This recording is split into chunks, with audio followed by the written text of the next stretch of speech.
Ryan's office revenge. I held my hand out, ready to greet the new CEO. That was all it took for the chairman to decide I didn't belong at his table. He didn't even look at my face first. He looked at my hand, then at the folder under my arm, then at the flowers I was carrying.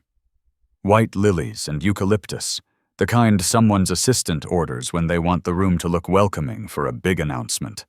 The cameras were already rolling. Red light on. 3 angles. One for the internal stream, one for the external investors, one for the archive no one thinks about until there's a scandal. I stepped up beside his chair, extended my hand toward the incoming CEO and said, "Welcome to Northbridge." Before Lucas Meyer could react, the chairman turned his head, took in my gesture, and gave a small scoff into his lapel mic. "I don't shake hands with low-level employees," he said, loud enough to be crystal clear in the room and on every live feed. "My name is Mason Brooks. I'm 48 years old, and until 3 weeks ago, was the managing partner of Brooks Strategic Capital. My father used to say that respect isn't earned in drops and lost in buckets. It's the foundation you either build on or watch crumble beneath you. He learned that in the jungles of Vietnam. I learned it in the boardrooms of corporate America. Before I ever touched a financial statement, I spent 12 years as a Marine Corps infantry officer. 2 deployments in Iraq, 1 in Afghanistan. You learn things in combat that Harvard Business School doesn't teach. You learn that leadership isn't about the loudest voice in the room. You learn that respect flows both ways, regardless of rank. And you learn that when someone shows you who they really are, believe them the first time. My father, Colonel William Brooks, came home from Vietnam in 1971 with a Bronze Star, a Purple Heart, and a simple philosophy. If you're going to trust people with something important, watch how they treat the people who can't help them first. He applied that principle when he started Brooks Strategic Capital in 1975. Small deals at first, regional businesses, family money. But he had a nose for character, and character, it turned out, was a better predictor of success than most financial metrics. When I got out of the Corps in 2008, Dad was ready to step back. The firm had grown beyond his comfort zone. Institutional money, billion-dollar deals, international exposure. "It needs someone who understands how the world works now," he told me. "But don't forget why we started this." I never did. Every deal we structured, every partnership we entered, came with what we called the Brooks Standard. We don't just bet on business models, we bet on the people running them. And if those people can't demonstrate basic human decency when they think nobody important is watching, then they don't get our money. That standard had cost us deals over the years, plenty of them. But it had also saved us from spectacular failures, the kind that make headlines and end careers. The kind where you wake up reading about congressional investigations and wonder how you missed the warning signs. 3 months ago, Northbridge Holdings came across my desk during what I'd started thinking of as my final major transaction. At 48, with my son finishing his MBA at Wharton, I was planning my own succession timeline. This deal would either cement Brooks Strategic's reputation for the next generation or teach me some expensive lessons about the price of principle. Northbridge was a conglomerate of mid-market businesses, logistics, industrial services, a tech platform they couldn't explain clearly even in their own materials. Their outgoing CEO had spent 5 years acquiring companies like Souvenirs, leveraging the balance sheet and cutting operational muscle instead of fat. Now they needed cash and credibility to survive. We structured a $2.5 billion commitment across multiple tranches. Not just our money, we were leading a consortium of institutional investors who trusted our due diligence. The personal stakes couldn't have been higher. My son, Michael Brooks, had actually been recruited by Northbridge for their management trainee program. He was considering it seriously, seeing it as a way to learn the business from a different angle before potentially joining the family firm. "Dad, their executive development program is supposed to be top tier," he'd told me over dinner 2 weeks before the closing meeting, "and working somewhere else first might make me a better partner for you eventually." I'd encouraged him to explore his options. Now I was about to see exactly what kind of organization might be shaping his early career. The deal included our standard conduct integrity provision, but this time I'd insisted on something extra. Any documented behavior during negotiations that materially harmed reputational standing would trigger not just capital withdrawal, but a full network freeze. Brooks Strategic had spent 47 years building relationships in the investment community. One call from me could blacklist a management team across multiple firms. It wasn't theoretical. 2 years earlier, we'd walked away from a $600 million infrastructure deal when video surfaced of their chairman humiliating a line worker at a public meeting. We lost fees, time, and energy. But 6 months later, when that company imploded under regulatory scrutiny and union actions, every institutional investor who'd followed our lead privately thanked us for the early warning. This time felt different, though. Bigger stakes, more scrutiny, and the added complexity of family considerations. If this deal went sideways, it wouldn't just affect Brooks Strategic's reputation. It would affect Michael's career prospects in an industry where reputations follow you forever. That's why I'd insisted on attending the transition meeting personally, despite my team's suggestions to send a representative. I needed to see how Northbridge's leadership operated when they thought the hard work was done and the cameras were mostly ceremonial. The invitation had been formal. Board strategy session, and CEO transition announcement. They hadn't put my name on the attendee list, just Brooks Strategic Representative TBD. My partner Cole Henderson had raised an eyebrow at that. "They don't know you're coming," he'd observed. "They will," I'd said. As I boarded the flight that morning, I'd gotten a text from Michael. "Dad, heard Northbridge is announcing their new CEO today. Mom says you're flying out there personally. Everything okay?" I'd typed back, "Just want to see what we're investing in. Talk tonight." I had no idea I was about to discover exactly what kind of company had been recruiting my son. The flight gave me time to think about what my father would have made of this situation. He'd built Brooks Strategic on a simple Marine Corps principle: reconnaissance before engagement. Know your terrain. Know your enemy. Know your exit strategy. He'd drilled it into me during my early years at the firm. "Son, the minute you stop paying attention to character, character starts paying attention to you." I landed at noon, changed in the airport lounge, and took a car straight to Northbridge's downtown headquarters. 42 floors of glass and steel, the kind of building that screams successful corporate from 3 blocks away. The lobby was all marble, chrome, and digital displays. Share price ticker on one wall. Corporate video loop on another showing smiling workers and aerial shots of distribution centers. The receptionist looked up as I approached. Young, professional, practiced smile. "Welcome to Northbridge. How may I help you? Mason Brooks for the board meeting." Her fingers paused over the keyboard for just a beat too long. Then she typed quickly. "Of course, Mr. Brooks. Someone from Investor Relations will be right down." Investor Relations. Not executive services, not the board liaison. That told me everything I needed to know about how they saw this visit. In the Marines, we called it misreading the battlefield. It usually didn't end well. A few minutes later, Ian Sullivan appeared. Mid-30s, expensive suit that didn't quite fit right. Energy of someone trying too hard to project confidence. "Mr. Brooks, great to meet you. I'll take you right up." The elevator ride was instructive. Ian filled the silence with nervous chatter about the exciting day ahead and historic partnership opportunities. When I asked about the board's mood, he hesitated before landing on eager and optimistic. "And the outgoing CEO?" I asked. "Grateful for the opportunity to transition," he said carefully.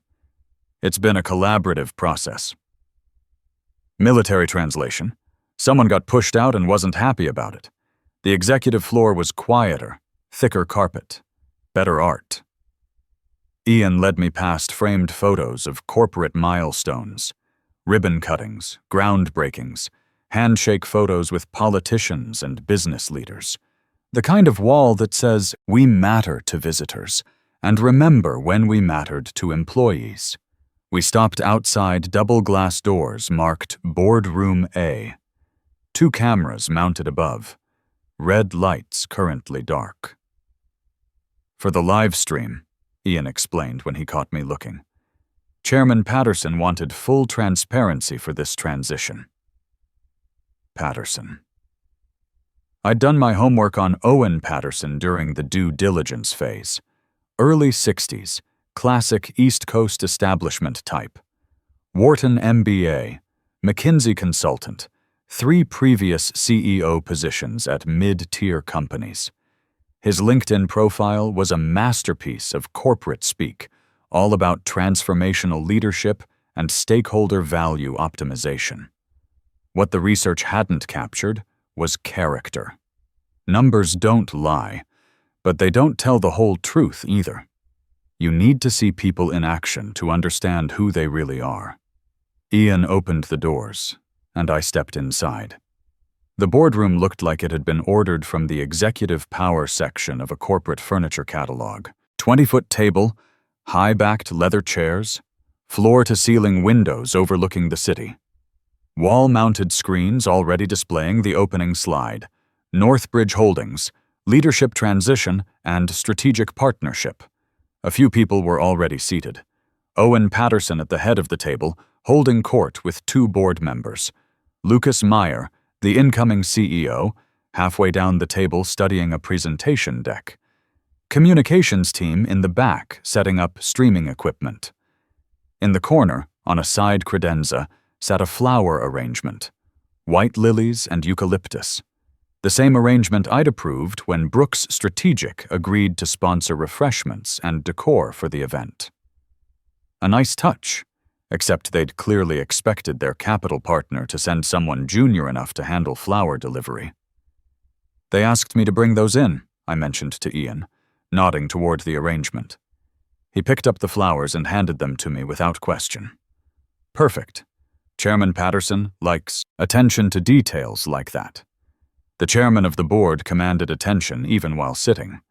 Owen Patterson had that particular brand of confidence that comes from never being told a no by anyone who mattered. Sharp suit, perfect posture, smile that stopped just short of his eyes. He was currently explaining something to the directors beside him, using hand gestures that suggested the topic was either very important or very obvious. As I approached the table, carrying the flowers, I caught fragments of their conversation. Regional partners understand the hierarchy here. Important to set the right tone from day one. Know their place in the structure. Owen glanced up as I got closer, taking in the flowers first, then my suit, then my lack of obvious corporate credentials. No company badge, no banker's folder, no entourage of junior staff. Just a middle-aged guy in a good suit carrying an arrangement someone had asked him to deliver. "Perfect," he said. "Not to me, but about me." "Set those on the side table." I placed the flowers on the main table instead, within his sight line but not where he'd directed. A small test. Owen noticed but didn't comment, turning back to his conversation about managing expectations. Lucas Meyer looked up from his presentation materials as I approached. Younger than I'd expected. Late 30s. Good haircut, expensive watch, eyes that held just a trace of uncertainty beneath the polished exterior. He'd been recruited from a competitor specifically to clean up the previous CEO's acquisition spree. What Lucas didn't know yet was that my son Michael had been recruited by that same competitor 6 months earlier and turned them down. Culture felt off, Michael had told me. Great opportunities on paper, but something about the way they talked about people. I extended my hand toward Lucas. "Welcome to Northbridge," I said. "I'm Mason." That's when Owen Patterson showed me exactly what kind of leader he was, exactly what kind of organization he ran, and exactly why my son would never work there. Before Lucas could respond, Owen turned his attention our way.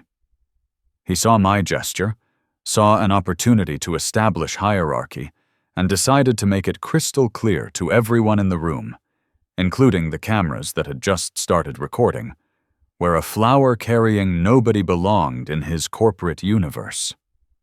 He leaned slightly toward his microphone, smile widening, and delivered the line that would cost his company $2.5 billion. "I don't shake hands with low-level employees." The words hung in the air like smoke from a discharged weapon. I don't shake hands with low-level employees.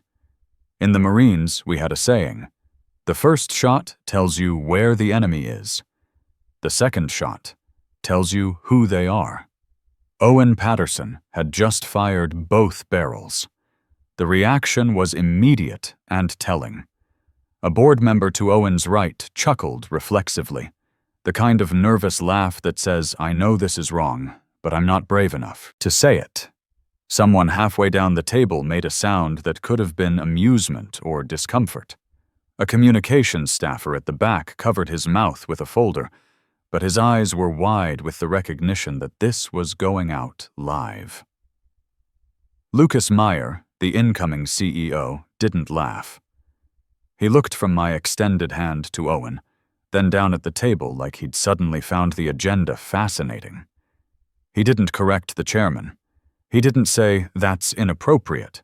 He just studied his notes and waited for the moment to pass. I kept my hand extended, not out of stubbornness, but because 12 years of military training had taught me something about power dynamics that Owen Patterson had apparently missed. When someone shows you disrespect publicly, your response defines not just the moment, but every interaction that follows. Owen noticed I hadn't withdrawn my hand. His smile faltered just slightly, like he'd expected immediate compliance and was mildly annoyed by my failure to read the script. "I'm here as instructed," I said, keeping my voice level. "Military bearing, my father would have called it. Calm under fire." Owen leaned back in his chair, making no effort to hide his contempt. "Then stand where you're told," he replied. "This meeting is for executives." In that moment, I thought about Michael. 25 years old, MBA from Wharton, smart enough to see through corporate BS, but young enough to think he could change it from the inside. He'd been genuinely excited about Northbridge's management program, impressed by their growth numbers and development track record. Now I was watching the chairman of that company demonstrate exactly what kind of leadership culture Michael would be walking into. The kind where respect was conditional, where hierarchy mattered more than human dignity, and where public humiliation was apparently an acceptable management tool. I lowered my hand slowly, placed the flowers deliberately on the table within Owen's sightline, and walked to the empty chair at the far end of the table. No nameplate waiting for me. No official recognition of my role. "Perfect. Let's begin," Owen announced, already turning toward the main screen. The opening slide appeared. Northbridge Holdings, Leadership Transition and Strategic Partnership. He launched into his prepared remarks about historic partnerships and strategic alignment. Standard corporate theater, delivered with the confidence of someone who'd never had his assumptions challenged in a room that mattered. I listened, watching not just Owen but the dynamics around the table. Who nodded along? Who checked their phones? Who seemed uncomfortable with the tone he'd set? In military intelligence, we called it battlefield assessment, understanding not just the primary target, but the entire operational environment. 3 slides in, I spoke up. Before you go further, I said, loud enough to cut through Owen's momentum, there's one thing you should know. Owen turned, visibly irritated by the interruption. We're not taking commentary from support staff during this session, he said. You can submit feedback through proper channels afterward. If you're refusing to shake my hand, I replied, maintaining the same level tone, then by tomorrow morning, $2.5 billion will no longer be part of this deal. The silence that followed wasn't the dramatic gasp of Hollywood boardrooms. It was the vacuum that forms when reality suddenly shifts beneath everyone's feet. Phones stopped moving. Pens froze mid-sentence. Eyes darted between Owen and me like spectators at a tennis match where someone had just served a grenade. Someone laughed after a beat, forced, too loud, trying to snap the room back to its script. All right, a director said. Let's keep this professional. Owen's smile returned, brittle around the edges. Save the theatrics, he said. Capital deployment is being handled through proper channels. I am the proper channel, I replied. You could feel the shift in the room's energy. Subtle, but unmistakable. The way conversations pause when someone important enters a restaurant, or how a crowd moves when they realize they're standing next to someone famous. Not recognition yet, but the first stirring of doubt about assumptions they'd made. Reed Thompson, the CFO, looked up from his notes with the expression of someone doing rapid mental calculations. He glanced at me, then at Owen, then back at his paperwork. Before we proceed, he said carefully, we should confirm final authorization protocols for the capital commitment. Legal will handle documentation, Owen snapped, waving off the concern. With respect, Reed continued, the release requires direct confirmation from the authorized signatory. Not legal review, direct confirmation. His eyes found mine across the table. Professional recognition passing between us like a coded signal. That would be me, I said quietly. Owen's head swiveled back to me, really looking this time. Not at the flowers, not at my seating, arrangement, but at my face. Processing, calculating. You're claiming authority over the capital deployment? He asked slowly. I'm not claiming anything, I said. I'm Mason Brooks, managing partner of Brooks Strategic Capital. I have sole signatory authority over our $2.5 billion commitment, which represents the cornerstone investment that makes your entire refinancing structure possible. The silence this time was different. Not confusion, but the rapid mental adjustment that happens when people realize they've badly misread a situation, when they understand that the power dynamic they'd assumed was exactly backwards. Lucas Meyer leaned forward for the first time since I'd entered the room. How much discretion are we talking about? Complete discretion, I said. Brooks Strategic leads a consortium of institutional investors. Our participation triggers the other commitments. Our withdrawal. I paused, letting them finish the thought. Our withdrawal unravels everything. Reed was nodding. Now, confirming what his financial models had told him, but what nobody had thought to mention in the executive briefings. Owen straightened in his chair, trying to regain control of his narrative. Perhaps we should restart with proper introductions, he said, his voice careful now. If you'd like, I replied. But it was too late. The damage was done, and Owen Patterson was about to learn that in the investment world, just like in the military, respect isn't something you can demand after you've proven you don't deserve it. But Owen Patterson wasn't done digging his own grave. Instead of acknowledging his mistake and trying to salvage the situation, he doubled down. This meeting is about strategic alignment, he said, his voice carrying that familiar edge of irritation. Not about introductory protocols. We can handle proper acknowledgments after we cover the substantive material. In the Marines, we had a term for this: continuing to advance while taking fire. Sometimes it's heroic. Sometimes it's just stupid. The key is knowing which one you're doing.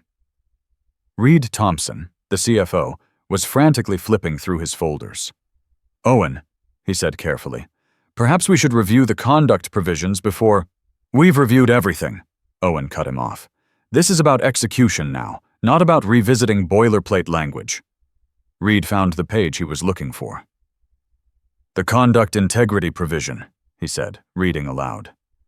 "Any documented behavior during negotiations that materially harms the reputational standing of the company or incoming leadership triggers immediate capital withdrawal rights." A board member looked up from his copy. "It doesn't require intent," he said slowly. "Just impact and documentation. This meeting is being live-streamed," another director pointed out, glancing toward the cameras. Owen waved dismissively. "We're talking about hypotheticals, professional discourse. This isn't some sensitivity training session. That's when I made my decision. Not because of the money." Brooks Strategic had weathered bigger losses than this. Not because of the disrespect, though that stung. I made the decision because I finally saw clearly what kind of organization this was, what kind of leadership culture they'd built, and what would happen to bright young people like my son if they walked into this environment believing they could change it from within. "I need to make a call," I said, standing up.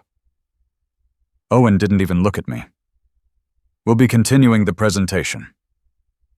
I walked to the small alcove near the service elevator and pulled out my phone. One number, no hesitation. Cole Henderson picked up on the second ring. "How's it going?" "Activate the withdrawal clause," I said. "Effective immediately. Full amount." There was a pause. Cole had been my partner for 8 years, had seen me walk away from deals before, but never at this scale, never this late in the process. "All $2.5 billion?" he asked. "All of it. Reason code, conduct violation during formal negotiations. Documentation is being live-streamed as we speak. Understood. I'll execute the protocols now." Another pause. "You sure about this, Mason?" I thought about my father, about the Bronze Star citation that hung in his study, about the principles he'd built this firm on. I thought about Michael, about the excitement in his voice when he'd talked about Northbridge's opportunities. I thought about what I'd tell him tonight when he asked how the meeting went. "I'm sure," I said. "Roger that. Withdrawal executing now." The line went dead. I stood there for a moment, feeling the familiar calm that comes after making a decision you know is right, regardless of the cost. When I walked back into the boardroom, Owen was mid-presentation, clicking through slides about operational synergies and market positioning, all built on an assumption of capital that no longer existed. I took my seat and placed my phone face down on the table. The red recording light was still on. Everything that happened next would be documented, preserved, analyzed. Reed was presenting the financial projections when his phone buzzed. He glanced at it, and his face changed color. The words died in his throat. Another phone buzzed. Then another.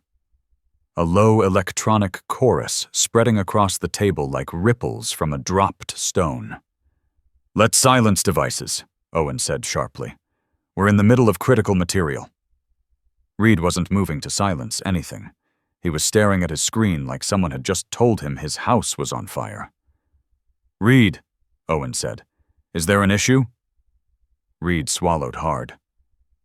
"The Brooks Strategic Commitment," he said quietly. "It's been withdrawn." The silence wasn't dramatic this time. It was the silence of a machine suddenly losing power, of systems shutting down in sequence. "Withdrawn how?" Owen asked. "We're in active negotiations." "Executed," Reed said. "Confirmed withdrawal. Full $2.5 billion. Effective immediately." "That's not possible," a board member said. We have agreements. Timelines. We had agreements, Reed corrected.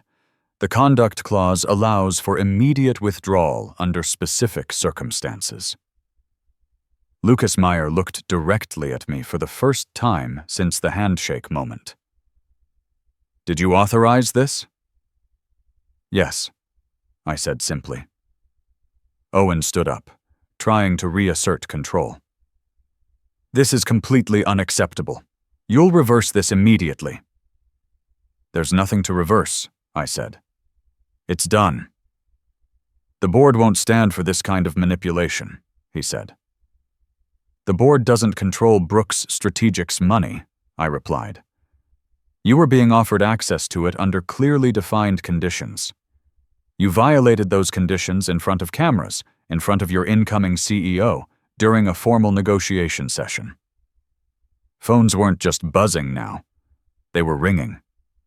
Assistants calling directors, banks calling executives, trading desks calling anyone who might know what was happening to Northbridge's refinancing. Someone near the middle of the table covered his phone and said, "Pre-market is reacting. We're down double digits." Lucas ran both hands through his hair. Is there any way to undo this? The damage isn't financial, I said. It's cultural. Your chairman just demonstrated to everyone watching that this organization treats people like disposable props. That's not something you can undo with better contracts or governance reforms. What happened next was swift and methodical. Boards don't revolt dramatically. They follow procedures, reference bylaws, call emergency sessions. But underneath the corporate language, they were making the same calculation any group makes when survival is at stake. Identify the threat and eliminate it. Owen was placed on administrative leave within the hour. Lucas's appointment was suspended pending a full board review. A crisis management team was assembled to handle investor communications. They tried to salvage something. We can restructure the governance terms, the lead director told me privately. Full transparency? Regular reporting, whatever oversight you require. This isn't about oversight, I said. It's about character. You built a culture where your chairman thought he could humiliate someone publicly, and everyone would smile along. I'm not funding that. So, there's no path forward? No, I said. There isn't. That evening, I called Michael from the airport. Dad, I heard something happened with Northbridge today. The stock got hammered, and social media is going crazy about some boardroom video. What did you see? A clip of their chairman refusing to shake hands with someone, being really disrespectful. People are calling it corporate arrogance at its worst. I paused, choosing my words carefully. What did you think of it? Honestly? Made me sick. I was excited about their program, but if that's how they treat people... He trailed off. Dad, you were there today, weren't you? I was. The guy he refused to shake hands with. That was you? It was. Michael was quiet for a long moment. What did you do? What your grandfather would have done, I said. What I hope you'd do in the same situation. Walked away? Walked away. Another pause. How much did it cost us? About $2.5 billion in fees and returns over the next 5 years. Worth it? I thought about my father's philosophy, about character being the foundation you either build on or watch crumble beneath you, about the kind of leaders we choose to fund, and the kind of world we're helping to create. Yeah, I said. It was worth it. The story made national news within 48 hours. Not just the financial impact, but the principle behind it.